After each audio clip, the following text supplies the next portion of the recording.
Hello friends, आज हम बात करेंगे डायबिटिक फुट के बारे में। आज का हमारा टॉपिक है tips to prevent diabetic foot. आज का हमारा उद्देश्य ये है कि उन पॉइंट्स को हम डिस्कस करेंगे जिससे डायबिटिक फुट या तो हो ही ना, और अगर हो रहा है तो आप उसे अर्ली बेसिस पे डिटेक्ट कर सके कि आप अपने डॉक्टर को कंसल्ट कर सकें और उससे ट्रीटमेंट ले सके, उससे अपने आप को बचा सके, कॉम्प्लिकेशन डेवलप होने से पहले अपने आप को आप उस सिचुएशन से निकाल सकें। तो आज का टॉपिक है डायबिटिक फुट के टिप्स टू प्रिवेंट, यानी tips to prevent diabetic foot.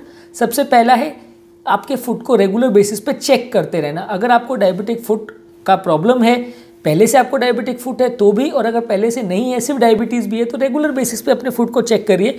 Foot को एक्चुअल में चेक करना इसलिए ज़्यादा ज़रूरी है कि डायबिटीज़ की बीमारी में जो वैस्कुलोपैथी होती है, न्यूरोपैथी होती है, जिसकी वजह से पाँव की नसें खराब हो जाती है, पाँव का ब्लड सप्लाई कॉम्प्रोमाइज़ हो जाता है, पाँव का नर्व सप्लाई कॉम्प्रोमाइज़ हो जाता है, जिसकी वजह से पाँव में बहुत ज़्यादा अल्सर्स होने लगते हैं। अगर अल्सर या घाव हो जाए तो वो हील भी नहीं होते, वो ठीक भी नहीं होते, उसमें बढ़ते जाता है, वो पकते जाते हैं और कई बार पाँव काटने की नौबत भी आ जाती है। तो डायबिटिक फुट एक बहुत डेंजरस बीमारी है।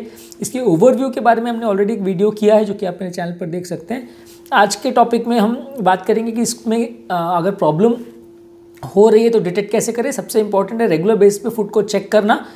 अगर आप पाँव के नीचे हिस्से को प्रॉपर्ली चेक नहीं कर पा रहे हैं तो मिरर वगैरह में आप रख के पाँव को, या फुट मिरर स्पेसिफिकली आते हैं, या छोटे से कोई मिरर को लेके आप पाँव के नीचे की सतह को देख सकते हैं, क्योंकि ज़्यादातर पाँव में जो इंजरीज होती है वो नीचे की सतह पे होती है।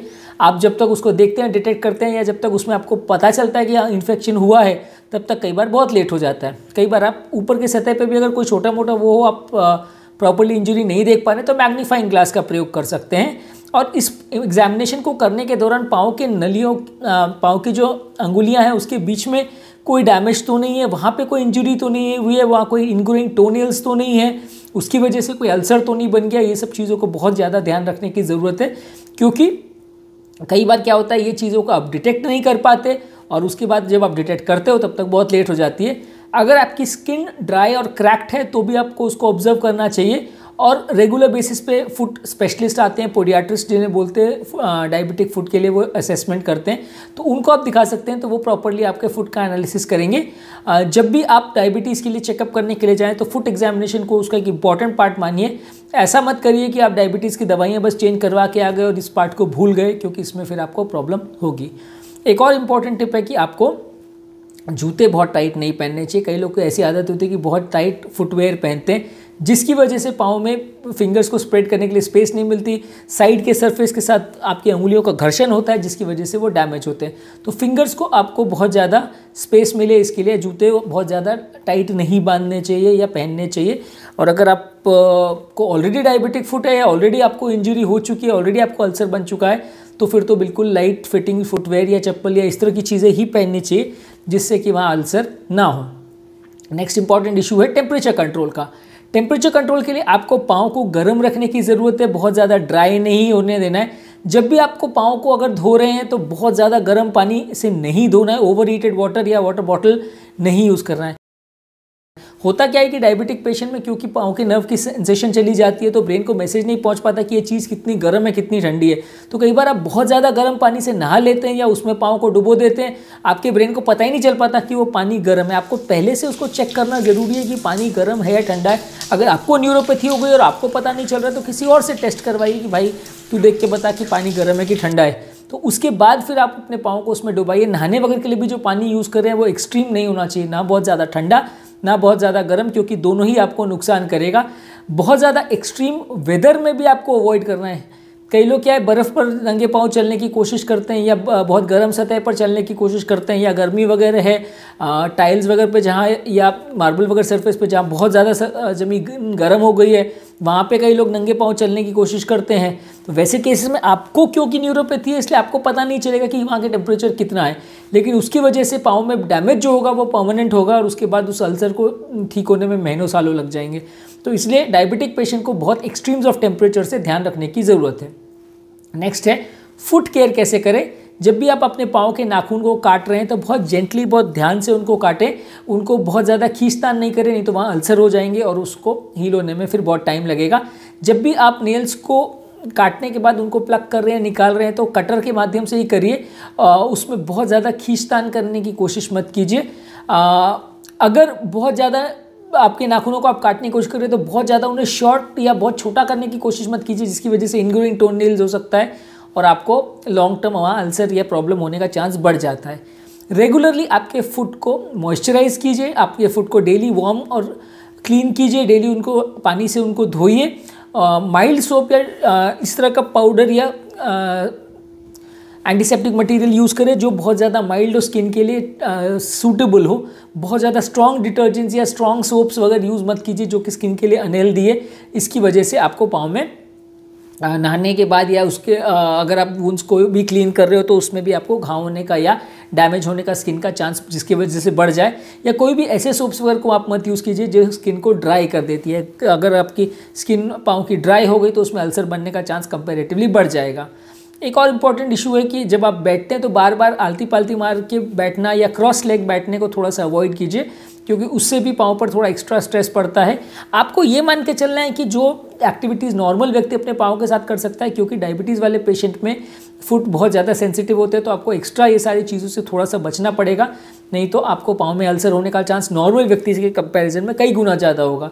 जिस आदमी को न्यूरोपैथी नहीं है, जिस आदमी के पाँव में अल्सर्स नहीं है, जिस आदमी को डायबिटीज़ नहीं है, उसको बहुत ज़्यादा प्रॉब्लम्स नहीं है। लेकिन एक बार अगर डायबिटीज़ हो गई, न्यूरोपैथी हो गई, तो फिर आपको रेगुलर से ज़्यादा ध्यान रखने की ज़रूरत है, नहीं तो कई बार प्रॉब्लम्स इतनी भी बढ़ जाती हैं कि एम्प्यूटेशन की नौबत भी आ जाती है।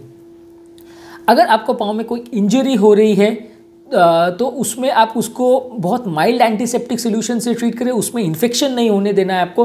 कैसे भी करके उसको डेली आपको हाइजीन या क्लीन करना है, सोप सोल्यूशन से माइल्ड उसको क्लीन करना है, एंटीसेप्टिक सोल्यूशन से क्लीन करना है, उसको प्रॉपर्ली कवर वगैरह करके रखना है अगर इन्फेक्शन होने का चांस हो। और अगर कोई पाँव में फुट ब्लिस्टर हो जाए या कहीं आपको फोड़ा हो जाए जिसमें पस भर गया है या जिसमें पानी भर गया है, तो उसको बहुत ज़्यादा अनस्टेराइल चीज़ों से प्रिक करने की कोशिश मत कीजिए, क्योंकि उसमें भी जो घाव रह जाएगा वो ट्रीट नहीं हो पाएगा, मुश्किल पड़ेगा।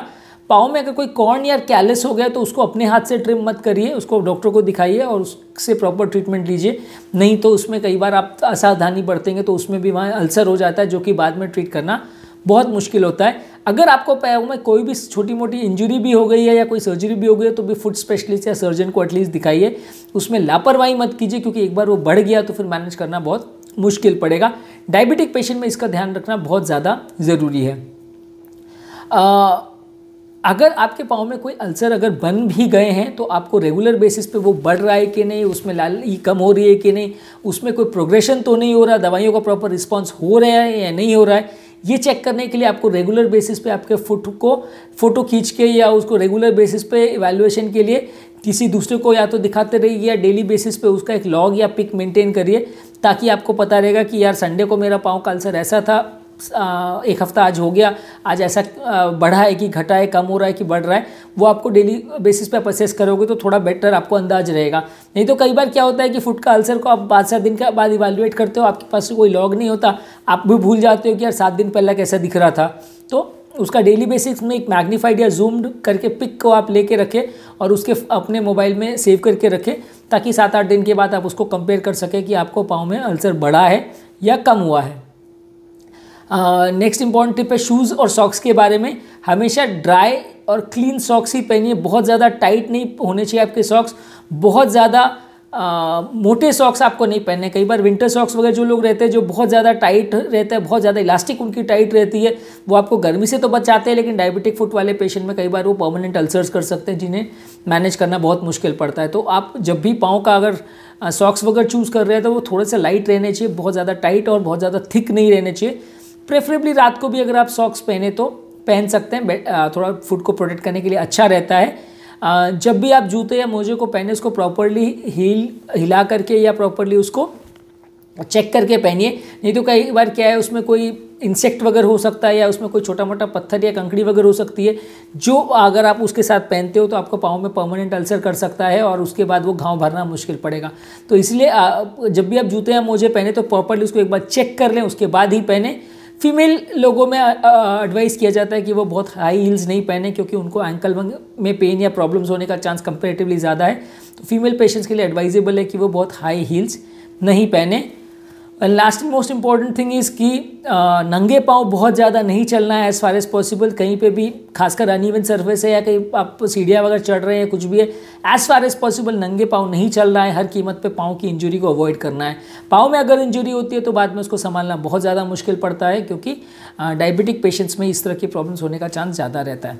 अंत में इस टॉपिक से संबंधित अगर आपकी कोई कमेंट्स, क्वेरी, सजेशन है, कोई और टॉपिक्स पर आप चाहते हैं वीडियोस बनाएं या कोई पेशेंट रिलेटेड क्वेरीज है तो नीचे कमेंट सेक्शन में लिखिए, उनके बारे में हम उन्हें सॉर्ट आउट करने का प्रयास करेंगे। जो लोग हमारे चैनल पर नए हैं उन्हें रिक्वेस्ट करूँगा कि चैनल को सब्सक्राइब करें।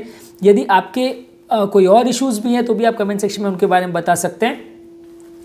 अंत में मैं डॉक्टर नवीन अग्रवाल तहे दिल से आपका शुक्रिया अदा करूँगा कि आपने इस टॉपिक को एंड तक देखा और डेफिनेटली आपको इससे कुछ यूज़फुल टिप्स मिले होंगे।